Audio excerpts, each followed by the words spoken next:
Okay, so we are starting now. So very good afternoon to all of you. So after the mid-semester exam, this is our first class.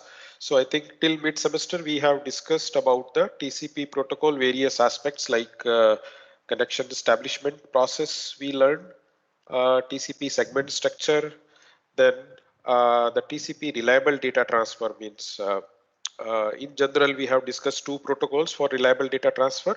One is go backend, other is a SR. These are the two you can say standard approaches. So TCP use a mix of both that we have understood. Then flow control concept we understood. That's one of the aspects of reliability. Then timeout estimation. So these things we have discussed. Now in maybe next one or two classes, we are going to discuss the congestion control. This is one of the, you can say, key topic in the networking. So this is a mostly researched, you can say, mostly research topic in the networking. And so although this mostly researched topic, and although means TCP congestion control or congestion control in general in the network have been studied since last 30 years, but still it is a kind of a hot topic, and people are coming up with the better solutions, because this problem is always there, means it's not going to be solved because of the new challenges are coming, and due to that the better schemes are always required to deal with the congestion in the network.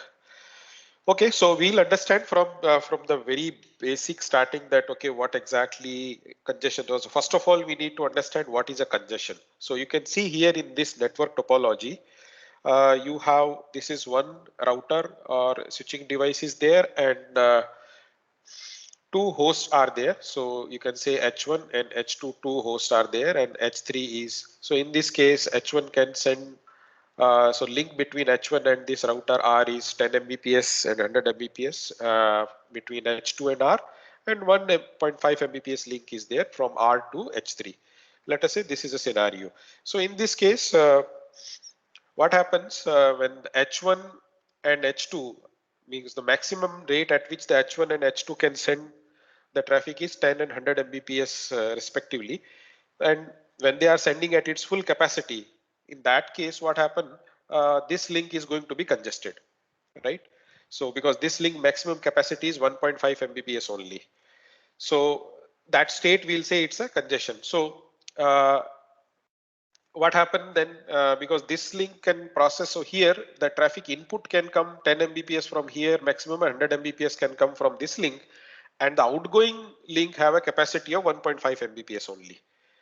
So here what happened on this router, the queue will start building up, and up to some finite number, because in a real network the queue size is a finite size, right? It cannot be an infinite size.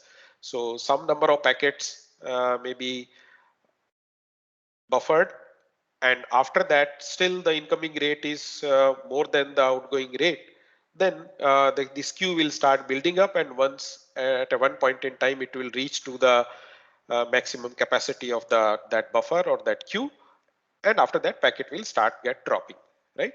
So that dropping is one of the notion of the congestion.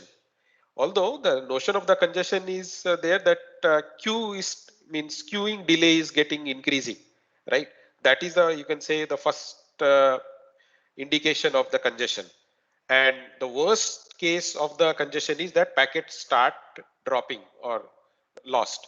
And the implication of that is these packets needs to be retransmitted, because for reliability, you know, each and every packet sent by the sender must reach to the receiver as per the reliable protocol, and TCP is a reliable protocol. So all the packets, those who have been dropped in between the in the network, these packets needs to be retransmitted again.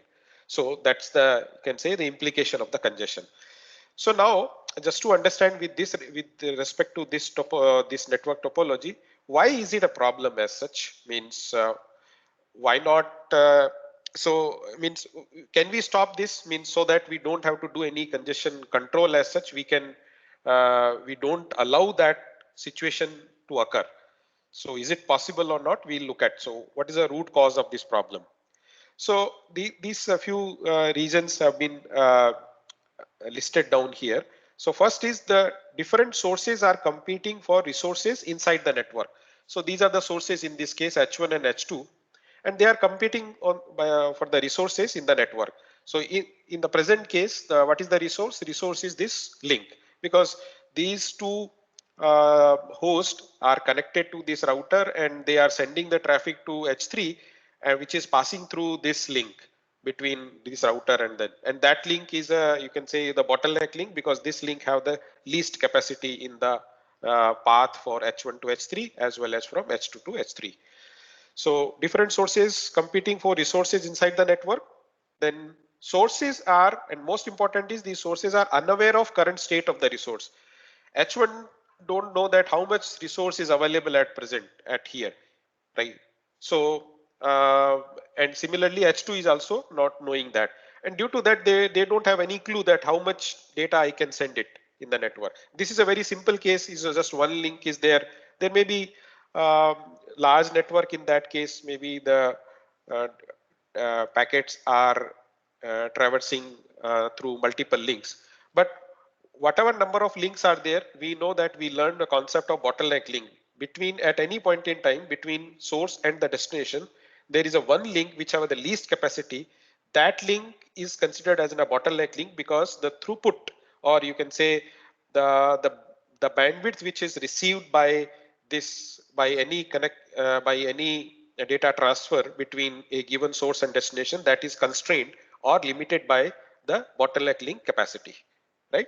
And bottleneck link is what? The link which have the least bandwidth available, right? Or the having which have the least bandwidth. So sources are unaware of current state of the network, right? So that's the one problem. Otherwise, at a source itself, we can, if we can have some mechanism through that, we know, okay, the path between me and the destination, there's just 500 kbps capacity is available, so I should not send more than 500 kbps. And this problem become more severe when we say that, oh, let us say some and how every host knows that how much capacity is available, means in the bottleneck link, which currently link which is used between me and the destination. But how the senders will know by each of each other, means they are not aware, like H1 is not aware that whether H2 is also sending or not. So like that on internet you can see there are thousands, millions of users are there, and their traffic, where it is interfacing or uh, where it is interfering their topic, that sorry, their traffic, that is also not known, right? It's very difficult to know. So that's why sources are not aware, and sources are not aware of each other, and sources are not aware of current state of the resources. That's why it is very difficult to know exactly how much resource is available. So it means they cannot avoid from their end that this congestion. So due to that, in many situations, what occurs that this result, this in this with respect to this example, in many situations, it will result into less than 1.5 Mbps of the throughput, right? So we will see how the TCP works. Means when the, so first of all, we'll see that how TCP perceive the congestion. A TCP connection perceive the congestion. Perceive means how it detect the congestion.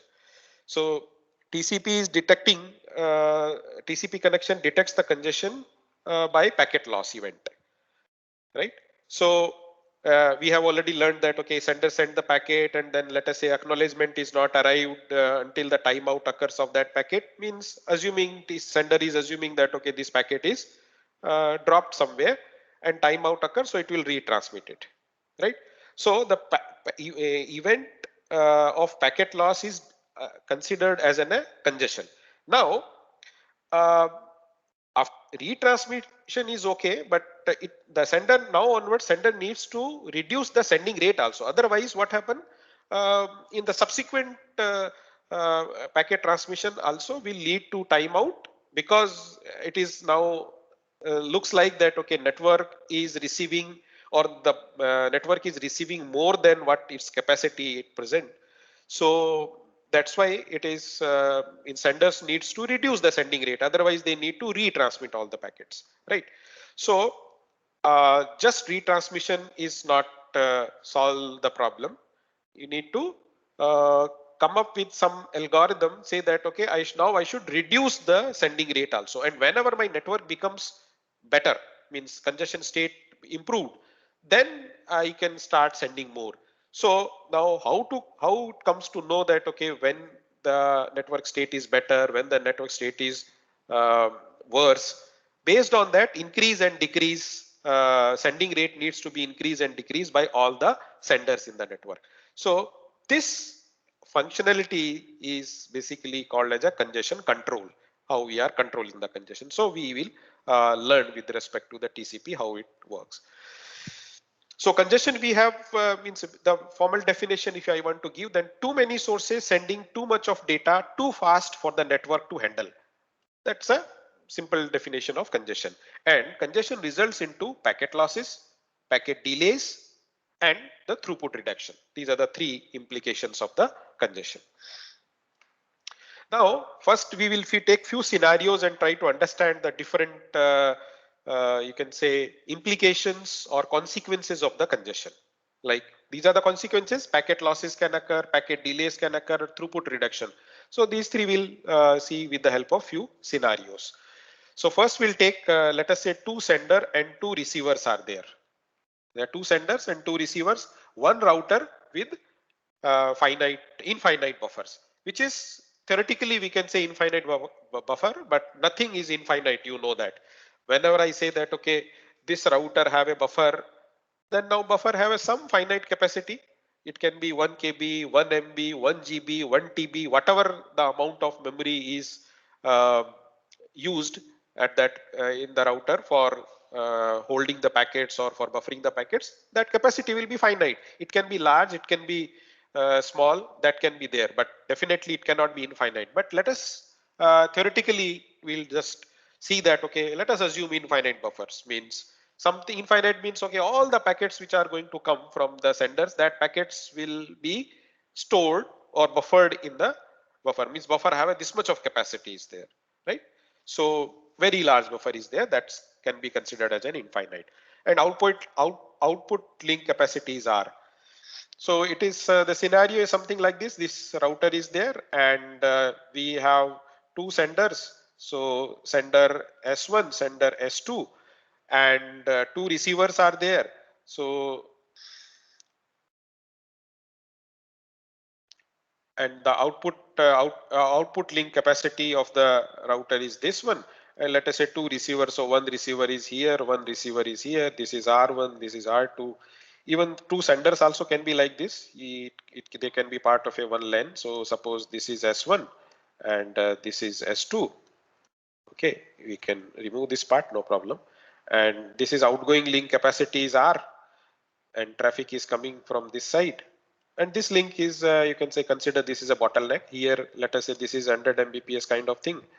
And this is maybe some 80 Mbps something, right?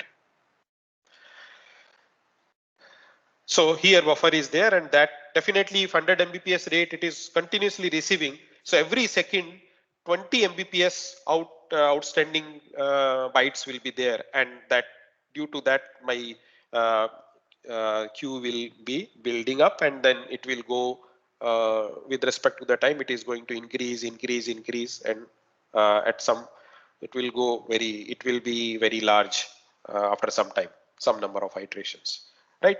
So what happened in that case? So first of all, because of infinite buffer, loss possibility is zero, because if I say infinite buffer, then there is no loss, because every packet which I send by S1 and S2, they are going to be held by this buffer which is the buffer which is available here.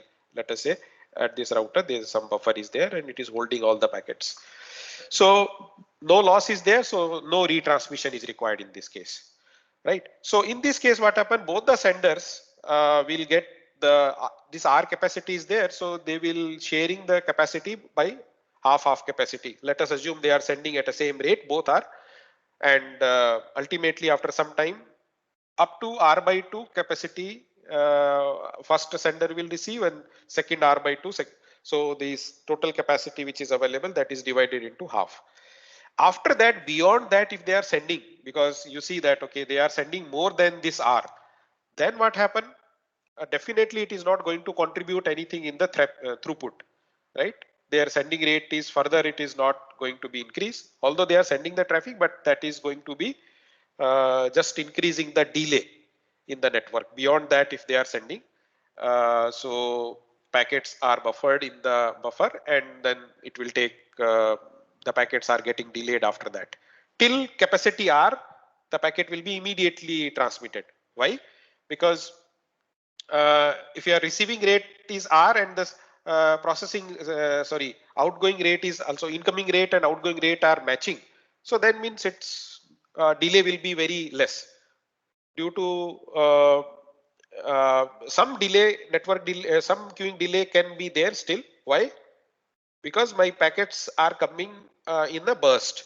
So suppose altogether 10 packets arrive. So 10 arrive means one by one only it will be transmitted. So when first is transmitting, then other 9 has to wait, then next is transmitting, then other 8 has to wait, and like that. But next burst come, before that my previous burst is processed. Then my queuing delay will be always in some limited finite delay will be there.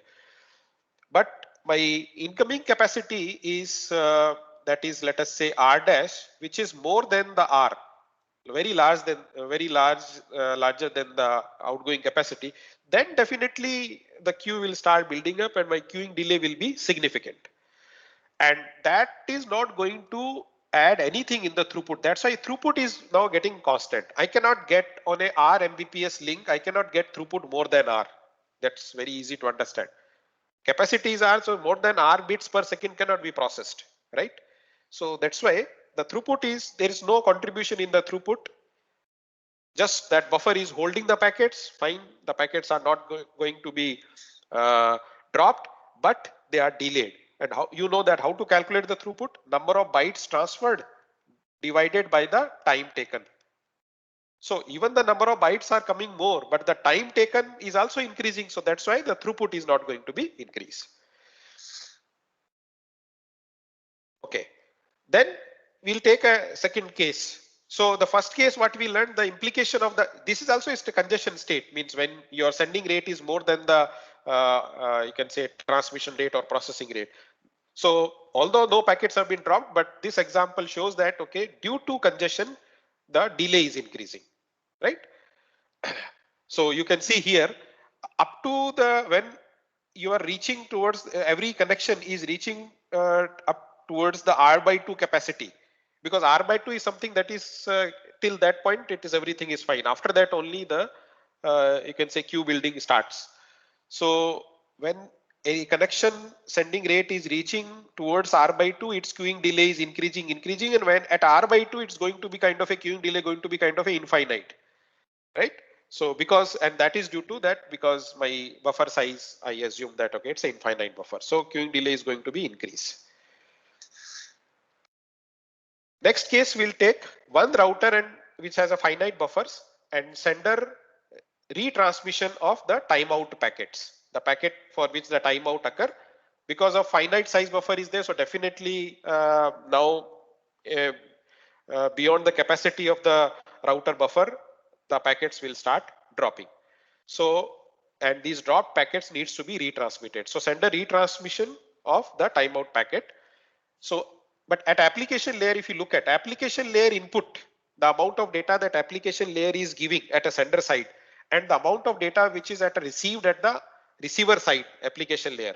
So from the application level point of view, if you'll see, then the data which is incoming and data which is outgoing, that is same.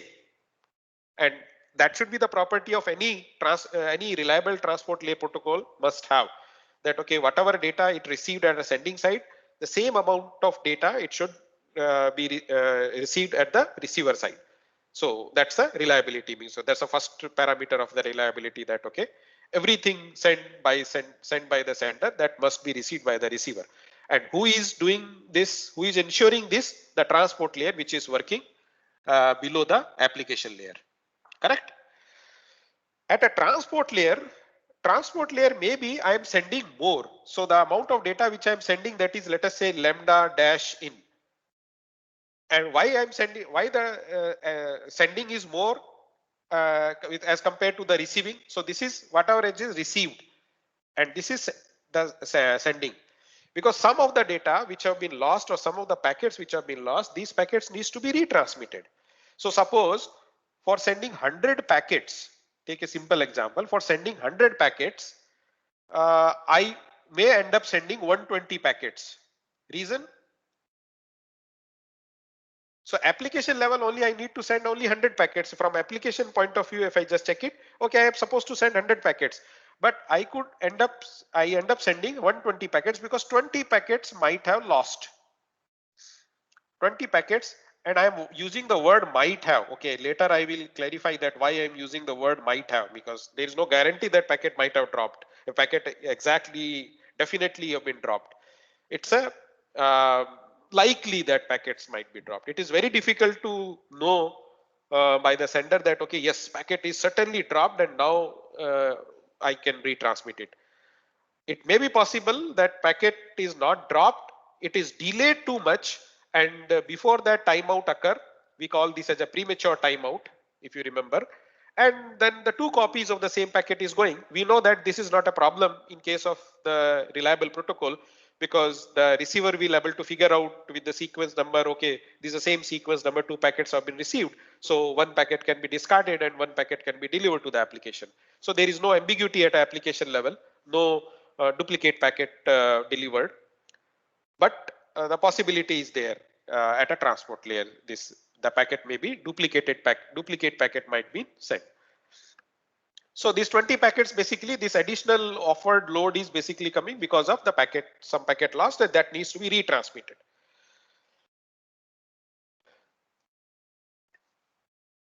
Now the third scenario is the packets can be dropped at router due to full buffer. Sender only resends if packet known to be lost. As I said, there is a packet known to be lost. So this is a tricky assumption. And why it is a tricky assumption, as I already explained, that how do a sender sure that okay, packet is dropped? I send the packet, I'm waiting for the acknowledgement. Okay, acknowledgement is not arrived based on my timeout estimation, which you know that how to do it, that average RTT calculation, and then I add the deviation margin, and then finally I come up with a number which say that okay, I will wait for this much of time. So my current retransmission timeout is, let us say, 200 millisecond. Now till 200 millisecond I'm waiting, and within that, if my acknowledgement is not received, then I am assuming packet might be lost and I am retransmitting, right? But as I said, it can result into the premature packet. Actually, packet have been dropped or not, that cannot be guaranteed. So what is the implication? Now implication in this case is the throughput is not going to be, because for sending 100 packet, that is actually the application level throughput, which also we call as a good put actually. So although I have sent 120 packets, but application level data was 100 packets only. So the application level throughput I will calculate, then I will calculate, okay, 100 packets transmitted, and it took, let us say, 200 millisecond. So I will just number of bytes transmitted divide by the time, I will get a throughput at application level, which also called as a group put. But at a transport layer, if I'll say, okay, 120 packets I have transferred, so that throughput at transport level, the throughput is different actually, right? So yeah, so here in this case, if no packet loss, then every connection was getting R by 2, right? Two connections were there, so total capacity is R, so each connection is getting R by 2. But now the out is not R by 2, it becomes R by 3. So R by 3 is basically less than something R by 2, right? So if I say R by 3 plus retransmitted packet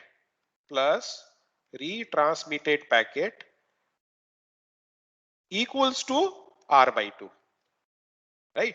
Actual throughput I got R by 3 only. Actual bandwidth I got, you can say rate at which I send R by 3 only. And these are all the retransmitted packet. That's duplicate, maybe duplicate, or maybe just I send it again, right? So this cost of the congestion, you can say that another consequence of congestion is here from this example we understand is that a retransmission of dropped packet, that is a cost of congestion. One, so delay, one thing. Second is a retransmission of the dropped packet, and due to that my ultimate output is reducing from R by 2 to R by 3 because of this retransmission. Correct? So this is the cost, something which I have paid. So this much is retransmission. Okay. Next, that is this scenario. That is again a very important consequence of the congestion. That is, packets can be lost, dropped at router due to full buffer. So sender times out prematurely, sending 2 copies, both of which are delivered. Right. So one thing is that, okay, packet get lost, means if somewhere it is lost, that was the previous case. So somewhere it is lost, that's why these packets have been dropped packet that has to be retransmitted. So other thing is the packets, some packets may reach in a duplicate also. Okay, although this discussion I have combined that loss loss packet, or maybe because sender assumes that, okay, it is like packet might be lost, that's why after timeout occurs, then it can, or the timer expires, corresponding packet timer expires, then it consider to resend the packet. But actually whether it is dropped or not, that's not a guarantee, right? So in that case we'll say that, okay, the duplicate packets can arrive.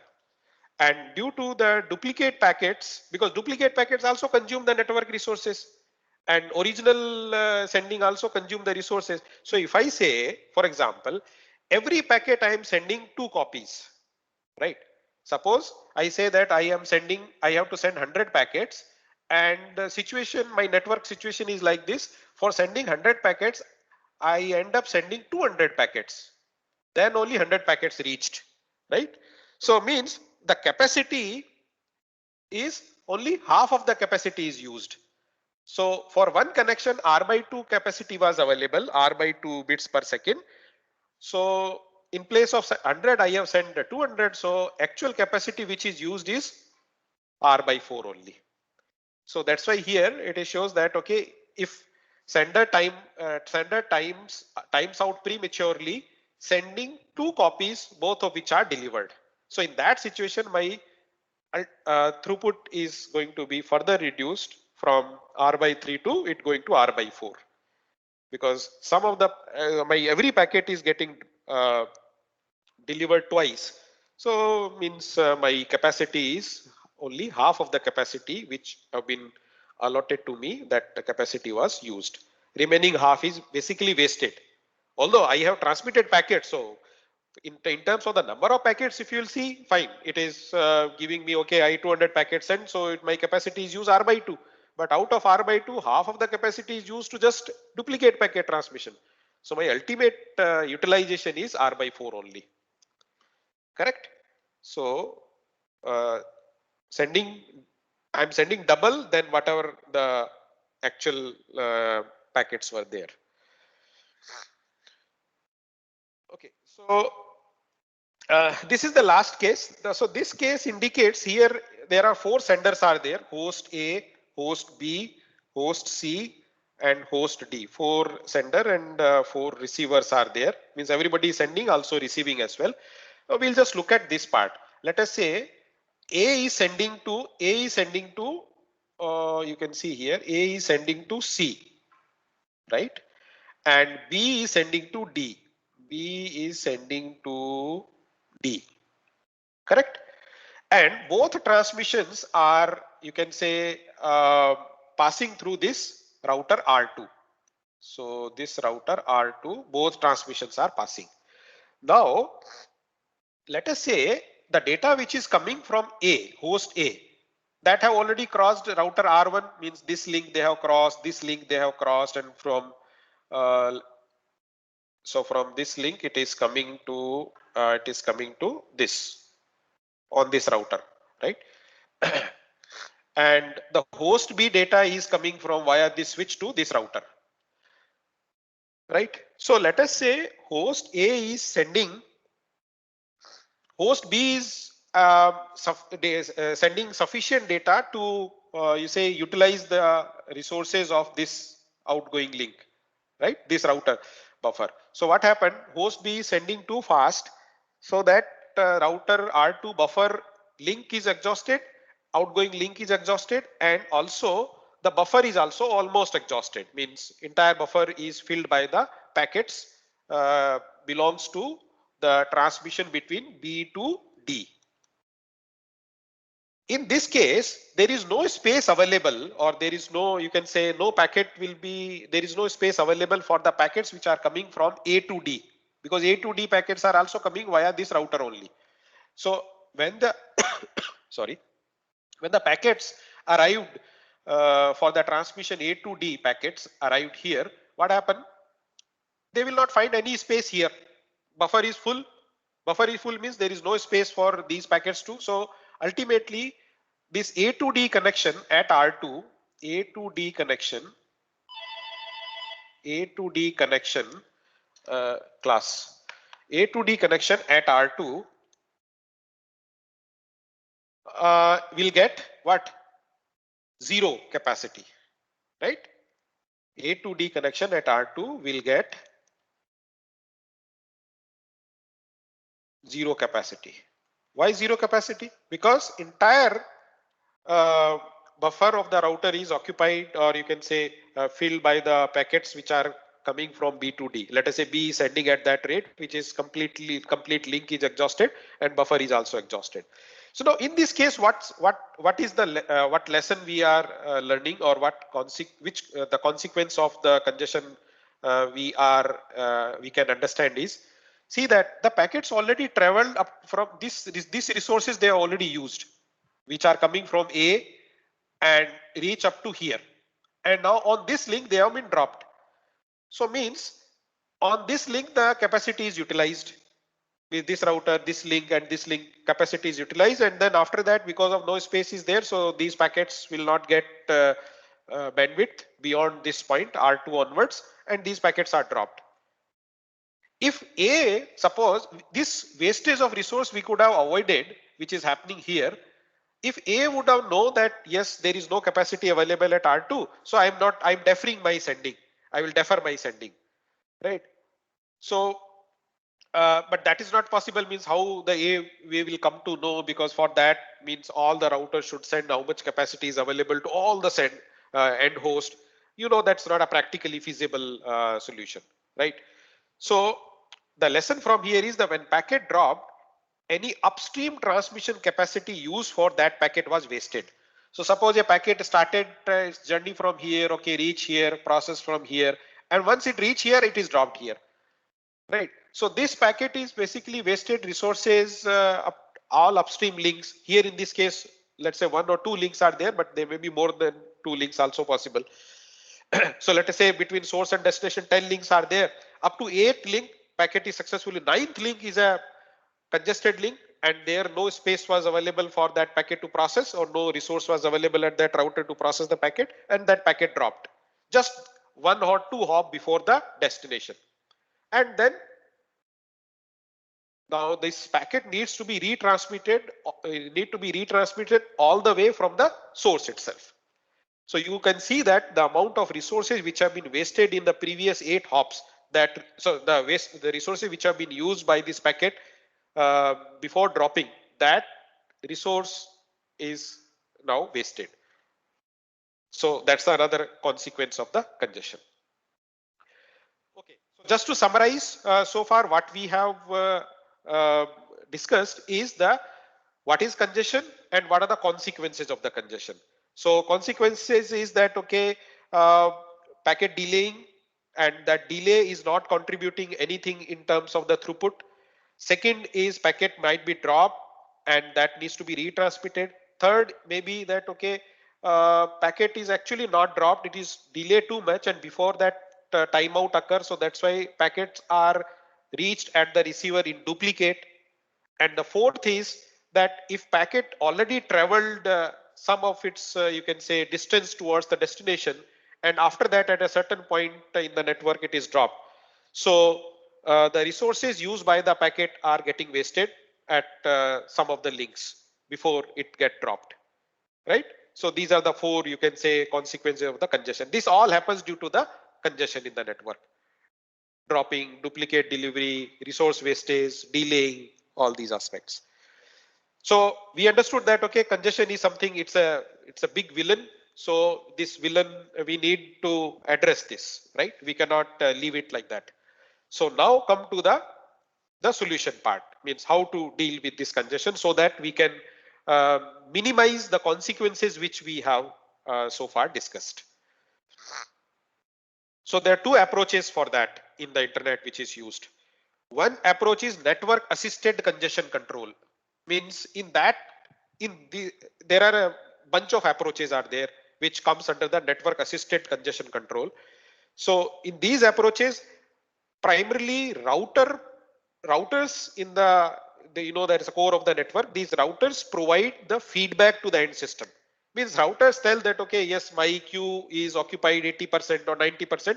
So all senders, they send some kind of a notification uh, and says that, okay, I'm too congested, so please don't send me now. And then senders needs to, based on means that notification received or the feedback received, senders needs to come up with some mechanism, some algorithm, so that the next round they start sending something less. Now how much they should reduce their rate and all that comes under the specific solution. But this is this is the approach, that routers are giving feedback, and routers are the, you can say, uh, the main, you can say, the routers comes to know first that, okay, because whatever is happening, congestion is happening, the routers are the first entity which come to know that, yes, network is congested. And what is the indication, how the router can come to know that? Why routers are the first first entity which comes? So we have routers and the endpoints and host. Out of these two, I'm saying that routers are the first to know that congestion has occurred. Why? Because that's where it occurs. Yeah, that's where it occurs, and it comes in the form of, because each router have corresponding to each incoming link. Suppose the router have two links, na? So corresponding to each link, it depends upon internally how it is buffer is implemented. We internals of routers we will understand when we'll do the network layer. But right now you can assume that, okay, every link have an associated buffer, right? So suppose this side getting traffic, this side getting traffic, and this is suppose one outgoing link is there, and outgoing link also have a buffer. So now this is receiving, so okay, this have some finite capacity, and this also have some finite capacity. So as their queue start building up, this buffer occupancy increasing, router easily know that, okay, something is wrong because my input and output rate is not matching. Input is more and output is less. The rate at which I'm receiving the packets or receiving the traffic is more than the rate at which I can process it. Okay, so this is, let us say, R, this is also R, this is R. So maximum I can, so, and this is a, let us say, uh, network in this, it is happening like this router is receiving traffic from these two sides, and this side it needs to send it. So 2R is the maximum rate it can receive, and R is the outgoing capacity. So if this is happening continuously for some amount of time, then every second R bytes or R bits per second accumulating, right? And that is increasing the queue size. So routers come to know through the queue occupancy, they come to know that, okay, I'm going to be congested. So initially it will result into some delay in the packet, and after that, once the buffer completely filled, then the packet will start dropping as well, right? So packet will start dropping as well. Yes, so that's the one approach. But in this approach, broadly, if you'll see that, okay, then routers needs to trigger some packets to the senders. And that you can consider as a overhead actually, because in the congested state, routers are sending some special packets. Now, these packets are also passing through the same set of links. Then what is the reliability of that these packets will reach to the destinations, means these reach to the senders. So that's also another you can say thing which need to be considered. But yeah, broadly this is one approach. Certain approaches are there in that. Second is the end-to-end congestion control, in which routers they are not doing anything, means they are not sending any explicit feedback to the senders. And implicit feedback, based on the implicit feedback. Now, what is the implicit feedback? Now, suppose a sender has sent the packet and the sender has not received the acknowledgement for some predefined time. And then sender can assume that, okay, network is congested. And then based on this, means when I detect a packet loss, then I consider this is a network is congested. So packet loss event is detected as a congestion, packet loss event is used as a congestion detection, and then the sender can, next round sender will send some less number of packets. So in this case, in this approach, we call this as an end-to-end based congestion control. Means routers are not explicit, they are not giving any explicit feedback to the senders. No special packets needs to be generated from the routers.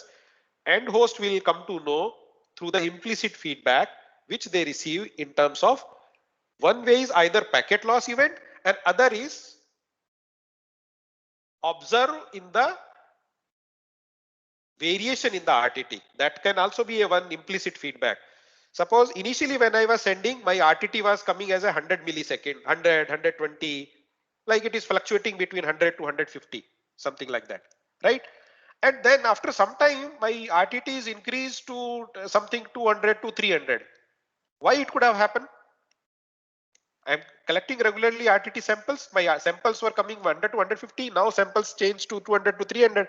That's a good amount of indication that, okay, the network is getting congested. So even before the packet drops, I can take a precaution and reduce the sending rate so that in future packets will not get dropped. Because dropped packet have more penalty because they need to be retransmitted. And they will use the network resources twice, at least till the point at which the packet get dropped. Till that point, the resources consumed by both the packets actually. Original packet which has been dropped at some point in the network, and the duplicate packet all the way whether it is reaching to the destination. Correct? So that is also one of the indication that variation in the RTT now, but it's a very tricky that, okay, now because RTT itself is a fluctuating actually, it's not a very smooth value we are getting. That's why we have used this average formula. So how do we, because we should not be very conservative also. If the suppose RTT increase maybe some for a one or few packets only, and due to that I have reduced my sending rate, and that brings down my utilization of the network. So if I'm too conservative, then also is a problem. If I'm too aggressive, then also is a problem. So it's very tricky solutions are there.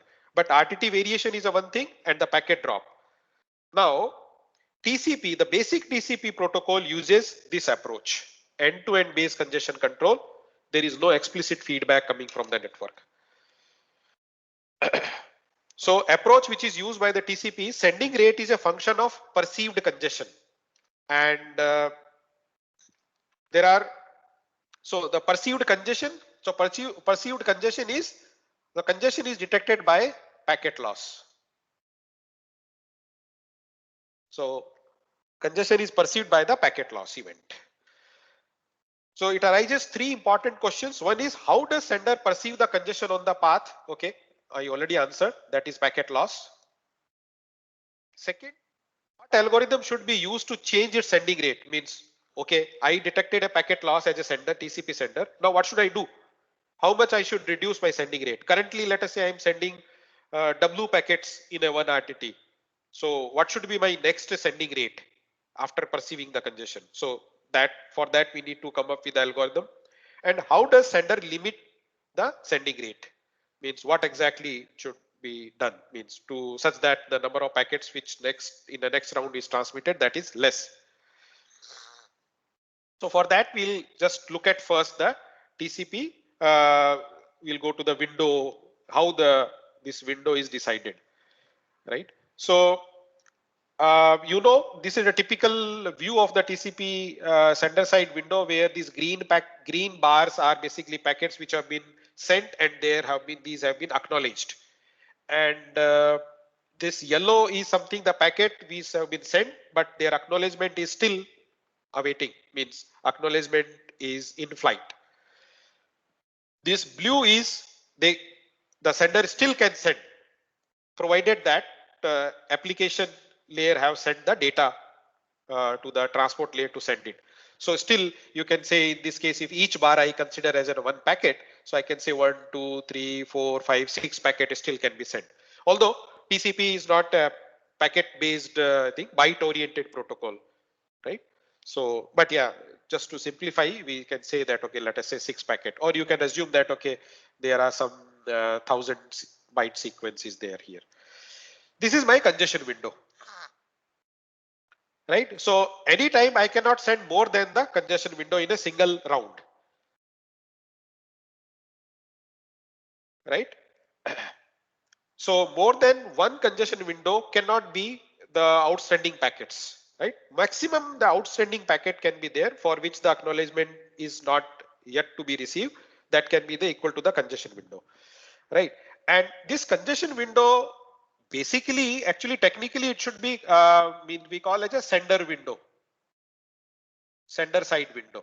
Now, sender side window means we say the sender side window, these many bytes can be sent by the TCP sender in a one round or one RTT, right? But we can say that, okay, TCP send the number of bytes which is equivalent to the congestion window. Why we can call as this, or in most of the text it is used, that reason also I will explain. Give me 1 minute. So first we'll see that, okay, this sender side window, let us understand from the sender side window point of view. So sender side window means how the sender side window is now fixed. So it is equivalent to last byte sent. This is a last byte sent and minus last byte acknowledged. That should be less than equals to minimum of the congestion window and the receive window. This is receive window, and receive window is used for the flow control. Used for flow control, correct? This is used for the flow control, and congestion window is basically that decided by the congestion control algorithm, which so far we have not discussed. We will do it now. Okay, so minimum of these two, whichever is a minimum, based on that my sender window is decided. Now sender window is also sometimes sender window and the congestion window in the some text is interchangeably the same. These two are interchangeably used. The reason for that is because most of the time receive window is not a constraint. Most of the systems, only always constraint is coming from the constraint means whichever have the lesser thing. Receive window is always higher than whatever the current congestion window set. So my sender side window is always constrained by the congestion window only. That's why we call TCP sender window and the congestion window interchangeably. This is used, but technically sender side window should be less than equals to minimum of congestion window, that is CWND, and receive window, that is RWND. Whichever is giving me, now congestion window is decided by the congestion control algorithm, which we are going to discuss now, congestion control algo.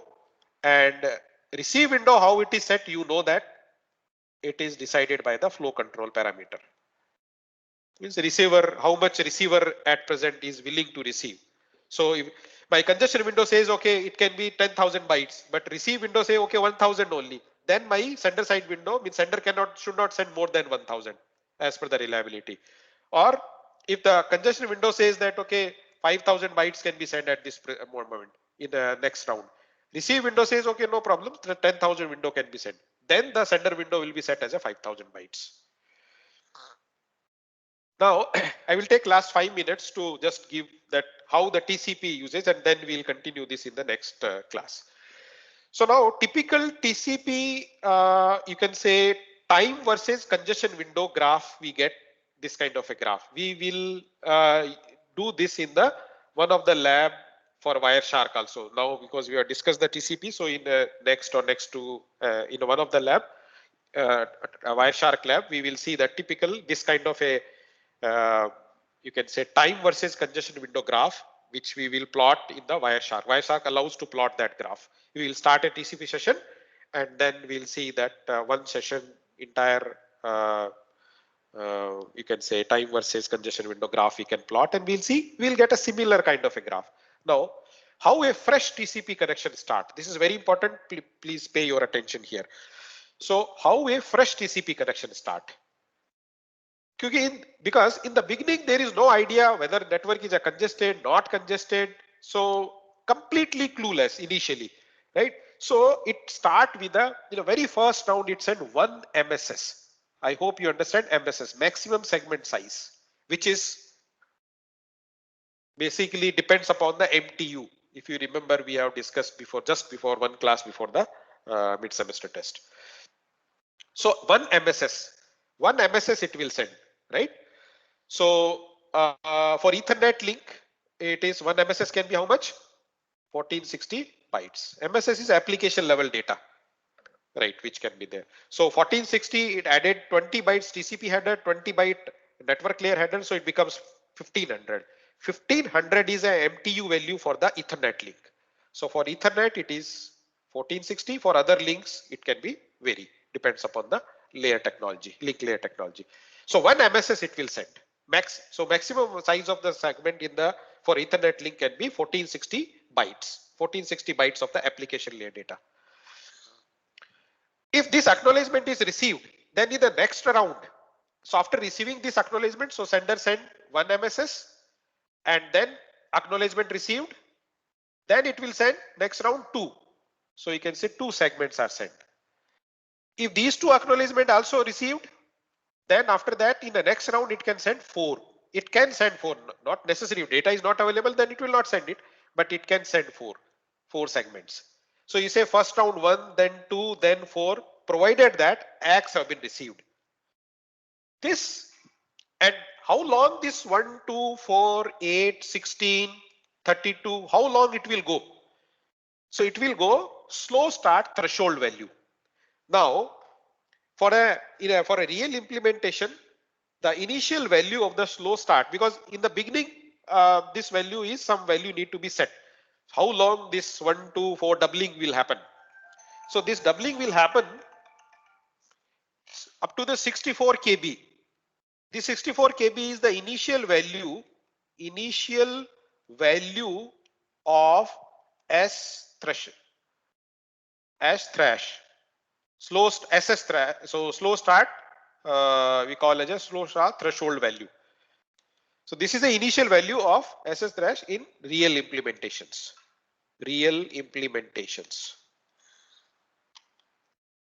In a TCP stack, right? Okay. So in this case, you can see here so this congestion window here, it is shown in terms of the segments, not in bytes. So here it is at 8 segment is there. Okay, assuming some segment size also. So till this point it is, so 2, 4 and 8. So till this point it is going doubling every round. This phase of the TCP connection is called slow start. Now you people will say, sir, why it is slow start? Every time it is doubling and still you are saying slow start. So you can say this is a historic name which is given. So it's called as it's a slow start only, because starting from 1 MSS, then 2 MSS, 4 MSS, 8 MSS, exponentially window size is sending rate is increasing, or the sending window size is increasing till the threshold value. After this threshold value, it goes into the linear phase. Now in every RTT, one window is increased by 1 MSS. Remember, every RTT window size increased by 1 MSS. This is called as, so this is a linear phase. This linear phase is called as a congestion avoidance phase.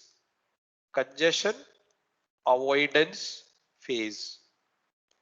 Here, so the name is means given based on that. Okay, in this phase, it is means it is connection is basically taking more precaution because a congestion can occur at any point of time.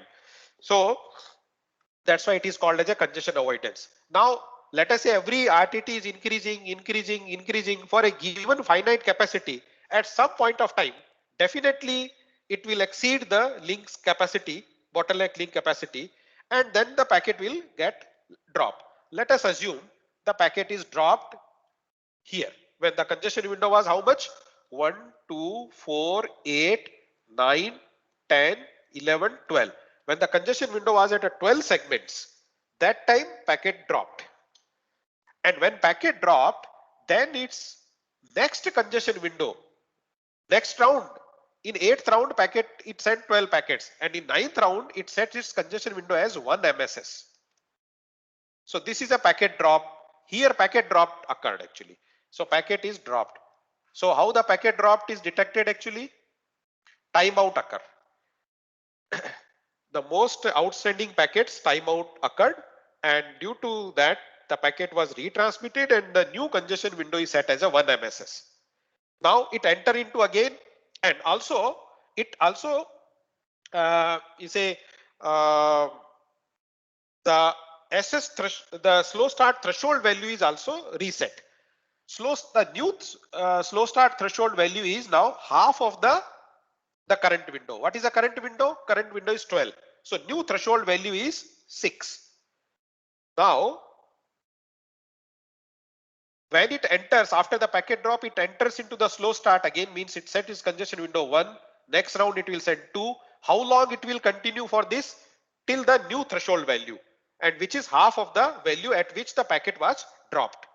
So packet was dropped at 12, so the new value is 6. Up to 6 it will go as a slow start only. So you can see 1, 2, 4 and 8 was not received because next round is supposed to 8. In place of 8 it will make it 6 only, because that's all. Now after 6 it will enter into this congestion avoidance phase.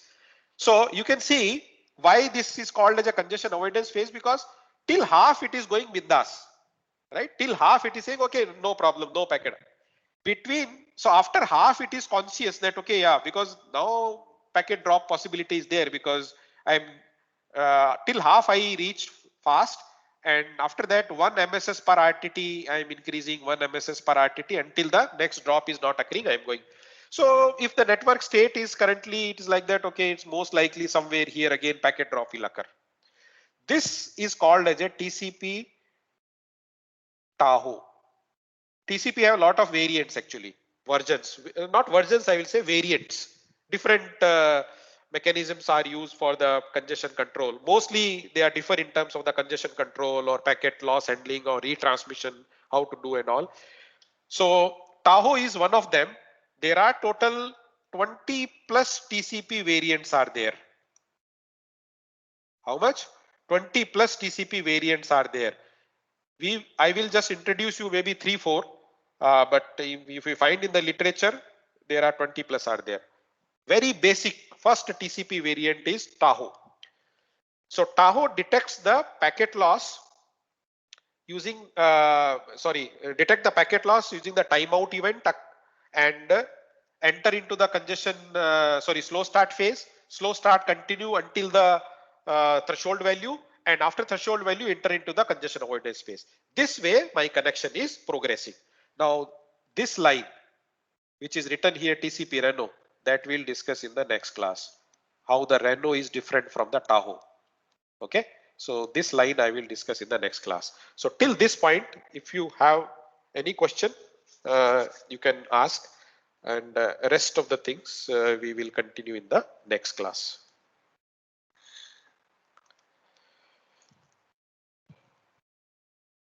Excuse me, sir. Yes. Sir, did we drink the? Your voice is low. Can you